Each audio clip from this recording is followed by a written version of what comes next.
Mga master, okay lang bang? Huwag niyong skip ang mga ad sa aking mga video kung okay lang mga master. Salamat sa solid na suporta po. Yon, what's up mga masters? Nandito na naman tayo sa panibagong araw, panibagong kabanata na naman ang pagsasama-samahan natin ngayon guys.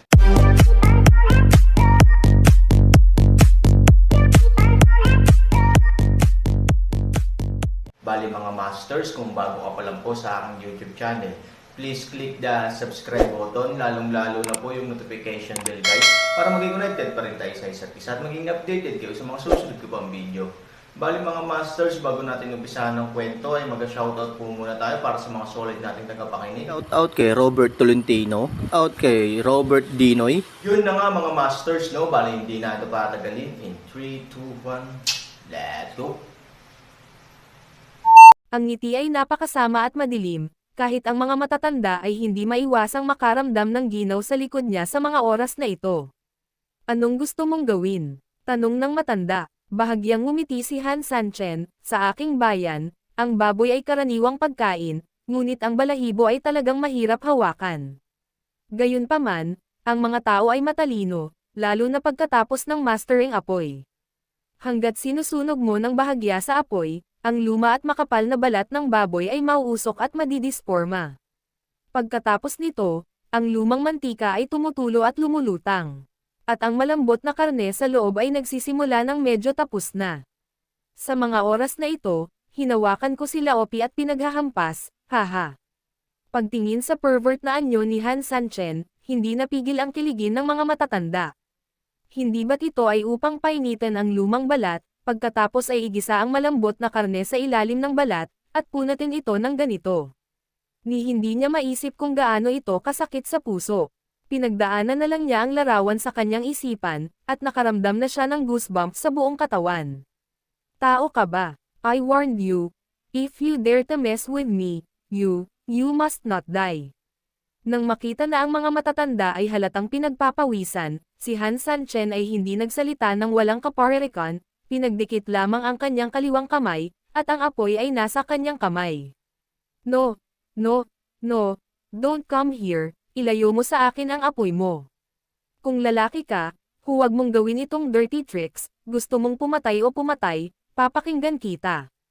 Okay, sigurado ka. Syempre sigurado ako. Ito ay hindi hihigit sa isang tango sa lupa. Hindi siya takot sa kamatayan. Natatakot lang siya na pahirapan ni Han Sanchen ang kanyang sarili. Okay, ang sabi mo. Malamig na ngumiti si Han Sanchen, binawi ang apoy sa kalangitan, at ang kaliwang kamay ay kinurot ng dalawang daliri, direktang iniipit ang isang patak ng makamandag na dugo, at pagkatapos ay sa ganap na naguguluhan na mga mata ng matanda, dahan-dahan itong inilagay sa bakanan na dati ng pinutol ng matanda. Sirit, ang itim na usok ay tumaas sa isang iglap, at ang mga matatanda ay medyo hindi malinaw. Ilang segundo lang ay tumama ang sakit sa buong katawan. Nang tumingin siya sa ibaba, ang dugong tumutulo sa kanyang balikat ay naging black hole, at sa kahabaan ng black hole, nakita pa niyang unti-unti nang naaagnas ang mga dilaw na tile sa sahig. Ikaw, anong ginawa mo sa akin? Hayop, sigaw niya sa gulat. Alam mo, isa rin siyang malaking maliit na higanti. Maaari mong isipin ang kapal ng kanyang katawan, ngunit ang gayong kapal ay maaaring direktang mapasok ng mga tao mula sa itaas hanggang sa ibaba. Hindi lang nakakatakot isipin ang bagay, at higit sa lahat, ang sakit.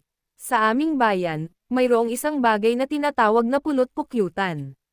Isang bilog na uling lang. Para mas madaling masunog, marami itong butas. Sabi mo, ano ang mararamdaman mo kung marami kang butas sa katawan mula umpisa hanggang dulo? Ipaparamdam ba nito sa akin? Nakikita ang mga bagay-bagay at nangungulila. Ang panunuyan ni Han Sanchen ay parang kutsilyo, malalim na nakapasok sa puso ng matanda. Halos umulan ang pawis sa mukha niya.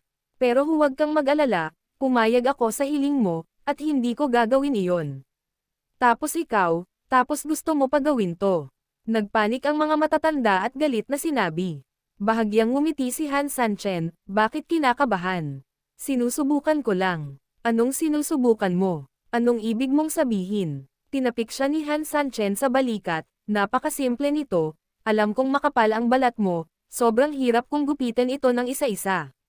Kaya, pagkatapos subukan ito, Alam ko na ang bagay na ito ay makakatulong sa akin na paghiwalayin ang iyong laman at balat ng direkta.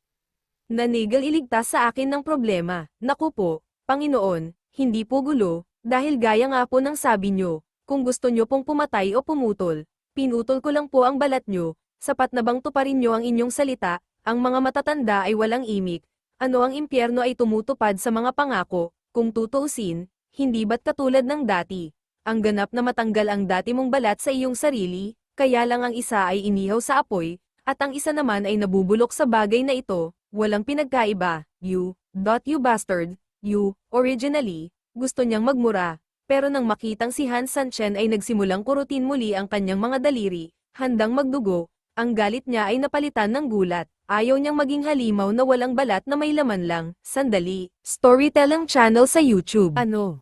Huminto si Han Sanchen sa oras. Hindi rin niya gustong patayin ang lalaking ito. Kung tutuusin, hindi naman talaga makabuluhan ang pagpatay sa gayong tao. Kung hindi, gaano man kakapal ang balat ng lalaking ito, maaari niyang hayaan siyang magpaalam sa mundong ito gamit ang isang palakol. Ang may-ari ng lungsod ang humiling sa akin na gawin ito. Ako ang kanyang kaliwang general, at ang mga tao sa Jiangho ay tinatawag na hukom ng buhay at kamatayan. Ang mga nahuli na babae ay nakakulong lahat sa secret room ng City Lord. Marami na ang namatay, pero meron pa rin. Maingat na tiningnan ni Han Sanchen ang ekspresyon ng lalaki. Bagamat siya ay labis na naguguluhan, ito ay dahil sa kanyang takot sa kanyang sarili. Napakalinis ng kanyang mga mata na nagpapakitang hindi siya nagsisinungaling. Dadalhin mo ba ako doon? Tanong ni Han Sanchen. Ang mga pamamaraan ng Panginoon ng lungsod ay lubhang mabisyo. Kung ipaalam ko sa kanya na ako ay nagtaksil sa kanya, ako ay mamamatay ng malungkot. Masasabi ko sa iyo ang anumang nais mong malaman, ngunit, siya ay mabisyo. Ako ba ay malupit? Ngumisi si Han Sanchen. Hindi niya alam kung mabisyo si Han Sanchen o hindi, at ayaw niyang gumawa ng paghahambing, dahil ayaw niyang subukang muli ang alinman sa dalawang pamamaraang ito. I think, instead of waste of time on me, you might as well go directly to the City Lord. Let me tell you this, hindi lang lungsod natin ang gumagawa ng pag-aresto sa Demon Castle. Maraming lugar ng Demon Race ang aktwal na gumagawa ng parehong bagay. Lahat tayo ay kabilang sa isang tiyak na puwersa, at ang pag-aresto sa mga tao ay gumagawa lamang ng mga bagay para sa kanila.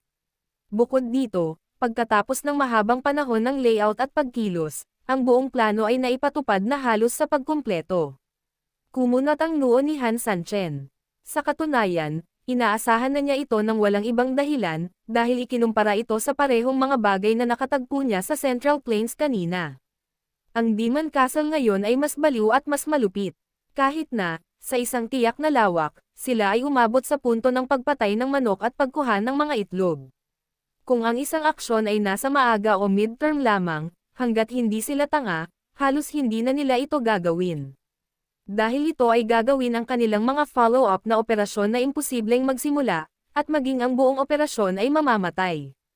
Ang tanging makatwirang paliwanag ay naabot na nila ang huling yugto, at kailangan lang nilang gawin ang kanilang makakaya upang mabuo ang huling punto. Sa makatuwid, ganap nilang hindi ito papansinin. Actually, to tell you the truth, ayon sa plano, ang dami na natin ngayon na mga gawain, kaya lang sobrang dami ng sumasali sa operation na ito, at kung masyadong maraming tao, hindi maiiwasang kunin ang card, at dahil dito, ngayon lang ito, medyo mabagal kumpara kanina. I don't care what your purpose is, in short, you can't interfere in this matter, and it's not something you can change. Let's just let me go and get out of the Demon Castle. What do you think when this never happened? Maaaring ito ay isang magandang pagpipilian para sa sinuman. Pagkatapos ng lahat, ang mga bagay ay tila naging isang dead end, at ito ay pinakamahusay na umatras sa oras na ito. Ngunit sa kasamaang palad, ang nakilala niya ngayon ay si Han Sanchen. Ang isang tao na hindi gaanong madaling ikompromiso, maaaring sabihin pa nga, ay isang taong, sa isang kahulugan, ay hindi susuko hanggat hindi nakakamit ang kanyang layunin. Bahagyang ngumiti si Han Sanchen, huwag ka nang magsabi ng iba, dahil isang tao ka lang ang layo sa pagkilos na ito, ako, si Han Sanchen, ay hinding-hindi susuko. Dahil napagpasyahan kong asikasuhin ang bagay na ito, kung gayon tiyak na ako na ang bahala dito. Pagkatapos ng lahat, wala akong pakialam kung sino ang nasa likod mo, kung gaano ka kalakas, ikaw ba si Han Sanchen, kung ito ay isang pekeng kapalit, I should have guessed that it was you long ago, kung tutuusin, wala talaga akong maisip na maglalakas loob na makialam sa ganoong negosyo, noong una. Ayaw talaga kitang dalhin sa City Lord, pero ngayon, nagbago na ang isip ko, ayaw mo ba siyang makita, dahil lang kay Han Sanchen ka. Dadalhin kita doon, nang bumagsak ang mga salita, itinaas lamang ng matanda ang kanyang mga kamay at hindi na lumalaban, nagkatinginan sina Han Sanchen at Ivory, marahang binawi ni Han Sanchen ang espada. Gayunpaman, may sasabihin akong pangit. Kung pipilitin mong alagaan ang bagay na ito, ang mga implikasyon sa likod nito ay maaaring mas malaki kaysa sa mga kaaway na dapat mong harapin noong una. Siyempre alam ito ni Han Sanchen. Isang kapangyarihan na kayang tumugtog mula sa Central Plains hanggang sa Demon Race, kung sasabihin mong maliit siya, puro ignorante. Ngunit kinailangan itong pangalagaan ni Han Sanchen. Ang isa ay para sa mga babaeng iyon, at ang isa ay para sa mundo. Si Han Sanchen ay hindi ganoon kagaling na tao, ngunit tiyak na hindi siya isang walang kwentang tao. Iniisip pa lang ang kalokohang magic na ginagawa ng grupong ito noon, napakaraming babae ang naging biktima. Nasa harap mo na ang gulo, paano mo ito hindi papansinin? Aaron, kahit anong mangyari, sinusuportahan kita. Ipinahayag din ni Ivory ang kanyang saloobin. Alam niyang napakalaki ng bagay na ito, kaya kailangan niyang bigyan ng paniniwala si Han Sanchen. Tumanggo si Han Sanchen. Sa suporta ni Ivory, ito ay katumbas ng suporta ng buong mundo. I'm sorry, ngayon ko lang nasabi, kahit kaaway ako ng buong mundo, hinding-hindi ako sisimangot. Okay, si Han Sanchen, nandyan ba talaga siya? Ihahatid na kita dyan. Nang bumagsak ang mga salita, dumiretso siya sa labas at bubuksan na sana ang pinto. Sa oras na ito, hinawakan ni Han Sanchen ang kanyang kamay. Ngumiti siya, bagaman hindi mabuting tao si Lao Su, mayroon din siyang sariling mga prinsipyo. Dahil nangako ako sa iyo, talagang gagawin ko ang ipinangako. Hindi ako lumalabas para i-distract ang mga tao sa labas, sa tingin mo ba madali tayong lumabas?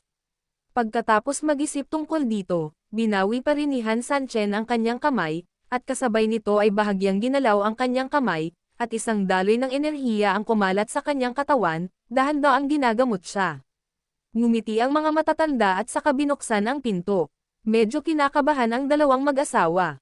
Kung tutuusin, minsan mahirap para sa iyo na malaman kung totoo o hindi ang mga salita ng lalaking ito. Pero pagdating sa ganito, walang choice. Hindi nagtagal, bumalik ang grupo sa main hall.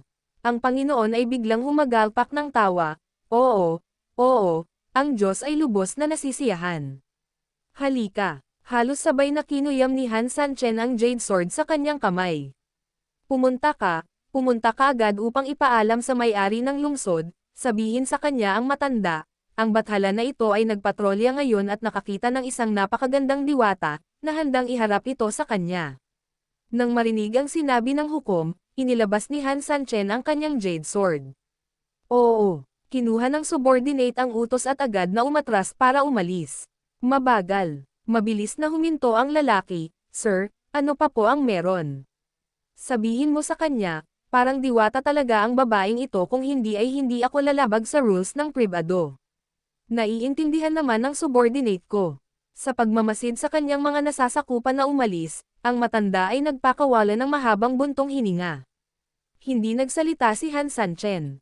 Mula sa kasalukuyang pananaw, ang hukom na ito ay isang tao pa rin, at hindi niya ipinagkanulo ang kanyang sarili. Ikaw din, bumalik ka muna.